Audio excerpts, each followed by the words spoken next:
Hello, beautiful people, and welcome back to another episode of Niger to Canada Moves.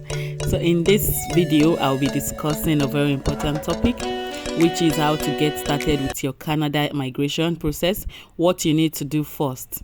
A lot of people have been asking me, how should I get started? What do I need to do? What can I do? What's the first step? Like lots of questions in my DM. So this video is going to show you what you need to do. Like I told you earlier, you need to go to the website, the official Government of Canada website, which is the www.cic.gc.ca, or you go to www.ircc.canada.ca. It will take you to this website you're seeing here on the screen. So when you get to this website, just click the menu option, and when you click on the menu option is going to take you to where you see the services under the Canada immigration website. Now, when you click on the menu option, you will see immigration, jobs and the workplace, travels and tourism, business and industry, benefits, health, taxes, and so on. So what we need to click on is the immigration and citizenship. So when you click on immigration and citizenship, it will take you to other options like my application, visit, immigrate, work, study, citizenship, etc. So what we need to work on is immigrate. So you click on the immigrate button.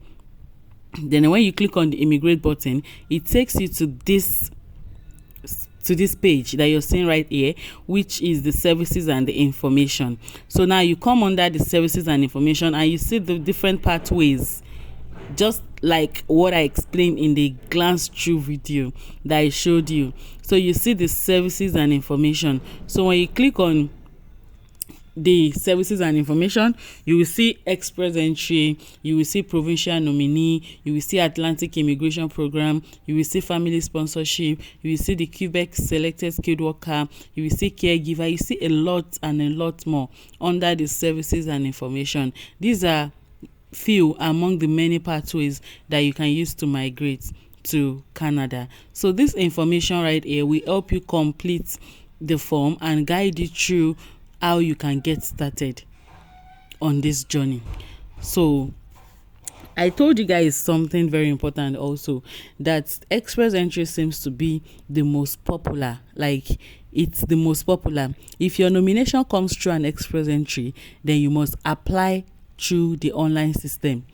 This application package is only for people applying, you understand, through the express entry, which is you having to apply online, because we have what is known as the paper base and the online base. So it depends on the one you want to apply. So let me take you through the express entry so you can have an idea of what you're going to see there. And one good thing about this site is the fact that you will know yourself whether you are eligible or not. No one will deceive you if you're doing it yourself. Unlike this agent, they will know you are not eligible, and they will still go ahead to collect your money and process it for you, and at the end of the day, you will get turned down or your visa will be denied. So this step is going to guide you on how you can do it yourself. It's a walkthrough video. Like, if you can read, if you can understand, and you have the time to sit in front of your system or your phone, then you can be able to understand every step in this video, because it is a step-by-step guide.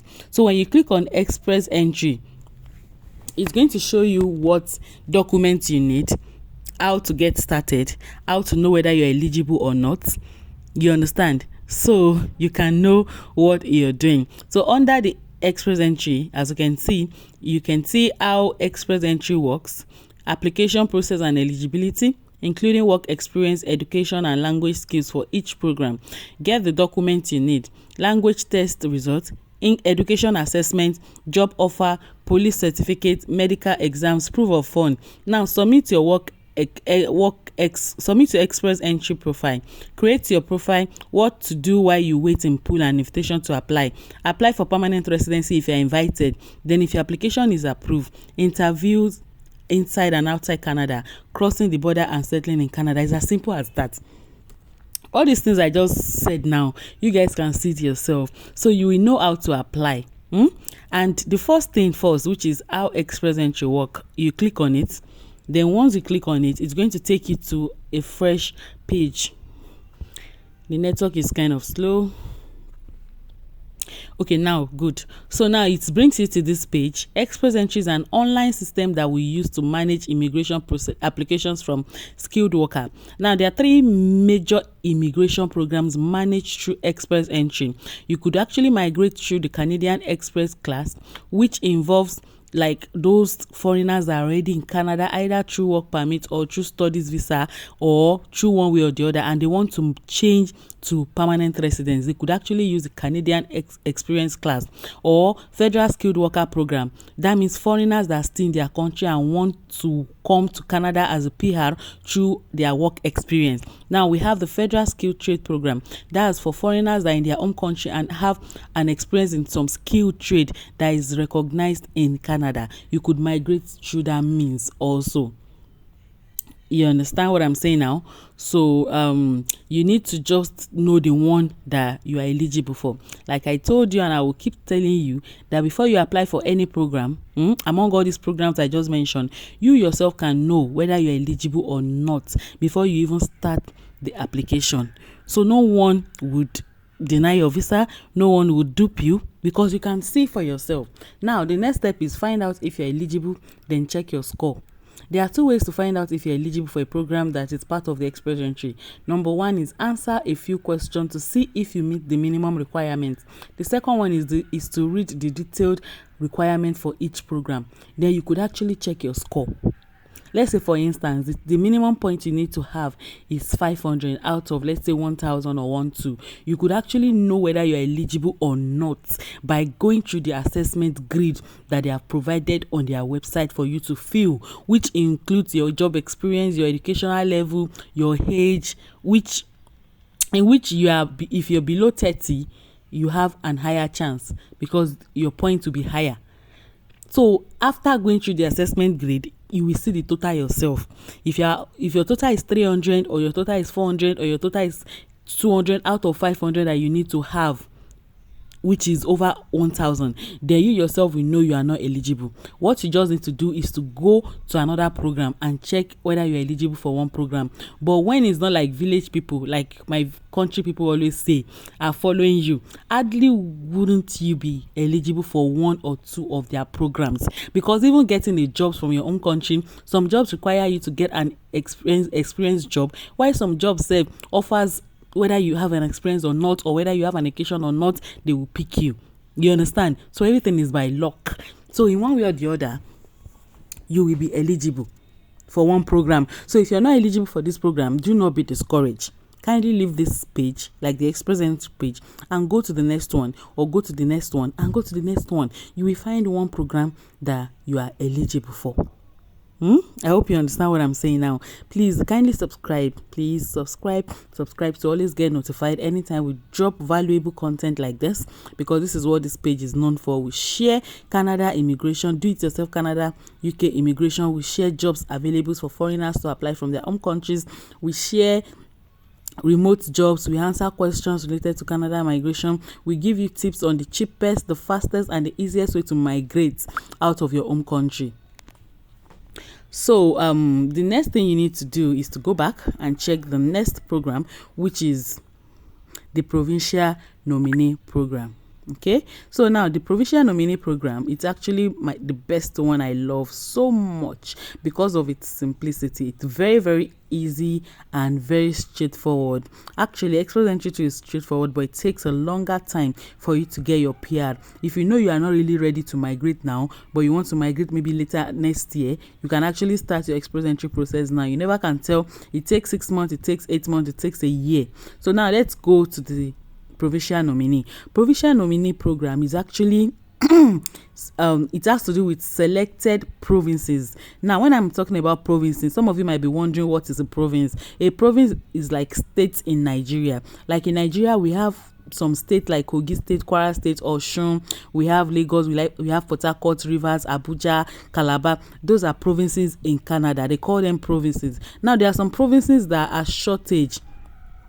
shortage of immigrants in their province, and they are not happy about it, because they also need immigrants to come to their own province to come and help them develop their own economic also. So they see the way other provinces are really like like are really striving hard and skyrocketing in their own economy. So they had a meeting with the federal government, the government of Canada, to also assist them in bringing immigrants to their own provinces, because everybody wants to be in Abuja and Lagos in Nigeria the same way everybody is going to Toronto, Ontario in Canada. So now these provinces had an agreement with the government of Canada that they would also want people to be coming to their provinces. So they gave them an opportunity to be able to nominate people based on some requirements, and their requirement is very easy and straightforward. If you can have like 60 and above, you can actually join the pool to be nominated in any of these provinces. We have 11 provinces. I'll be going through the 11 provinces that are approved under this provincial nominee program, that you can just go and do your background check about these provinces. I always tell people, don't just because of a fine name that a province bears, or you just feel your spirit just tell you to go for this and you just go and apply for this province. No, you need to check out the list of the provinces first, then go and do your own background check about them. What is their crime rate? What are they known for? Hope there is job offers there. Hope they treat foreigners well. Like, these are the list of the provinces. We have the Alberta, we have British Columbia, we have Manitoba, we have New Brunswick, we have Newfoundland and Labrador, we have Northwest Territory, we have Nova Scotia, we have Ontario, we have Prince Edward Island, we have Saskatchewan, we have Yukon. So these provinces, the criteria by provinces and territory varies and can change without notice. So you need to know what you need to know about those provinces. Don't just jump at one. Oh, British Columbia is a good name. I've watched a movie that was shot there. I want to go there. No, don't do that. You need to do some background check. Like, what does this province has to offer? Are they friendly to foreigners, to immigrants? Do they have job employment there? Is the place okay? Is it safe? Hope the crime rate is not much. You understand? Those are the things you need to check. Then you now have to send an expression of interest. Expression of interest means that you want to just write a letter to the province telling them that no, you would like to come and live in their province and add up to the growth of their economy. Then if they accept, then you will be picked and selected. Now let's go through one of the provinces, which is the Saskatchewan. I love Saskatchewan province a lot, so because their requirement is actually very simple and flexible, and even their English test result is always very, very flexible. So under this program, you can see how to apply language requirement for SINP. You can see SINP important words and definition. So let's check how to apply to this province. For instance, this is an example. Let's say you want to apply to this province. So you can see the Saskatchewan Immigrant Nominee Program is a way to migrate to Canada through the SINP, the province of Saskatchewan. Invite residency application from non-Canadian who want to make Saskatchewan their home. Nominate successful applicants to the federal government for permanent residency in Canada. This province, people are really going there, like, because it's actually peaceful, the cost of living there, it's affordable, it's actually a good place to build family, it has job employment offer rate, it's high, you understand, they are friendly with foreigners, and it's a peaceful place. The tax is very low as compared to Toronto and Ontario. So now let's check some other things you need to know when you want to apply for this program. Now, another thing you need to understand is the fact that you need to make sure you check whether you are eligible, because I think their own province has one of the lowest points, which is 60 out of 110. You are required to have 60 at least out of 110 in order for you to be in their pool to be nominated. And you could actually apply through the occupation in demand, because there are lots of occupation in demand currently in Canada in some provinces, while you could actually apply to employment offer. That means you need to get a job offer from your own country before you migrate to that province. You understand? So that's just it. Now let's go back. So another thing I would really want you all to understand again is that if you're not eligible for this, again, you can actually go to the next one. As you can see, we have Atlantic Immigration Program, we have Startup Visa, we have Family Sponsorship, Quebec Skilled Worker, we have caregiver, we have self-employed, we have startup visa, we have rural and northern immigration pilots, we have agri-food pilots. We have temporary resident to permanent resident pathways. We have permanent resident pathways for Hong Kong resident. We have appeal your immigration decision. We have refugee. We have lots and lots and lots. We have mobility program. So sometimes when I'm trying to help people apply, I just look at it that this thing is actually easy to do, but most people feel okay. Sometimes most people don't even have the time to apply. I understand that fact. So now, if you actually feel this information, it's not really enough for you, and you still want to book a one-on-one clarity session with me via the phone, you can actually make a payment of 20,000 naira. Then I would help you get the most among all these programs that you're eligible for. Thank you guys for watching. Please make sure you subscribe to this YouTube channel. Love you guys. Bye bye.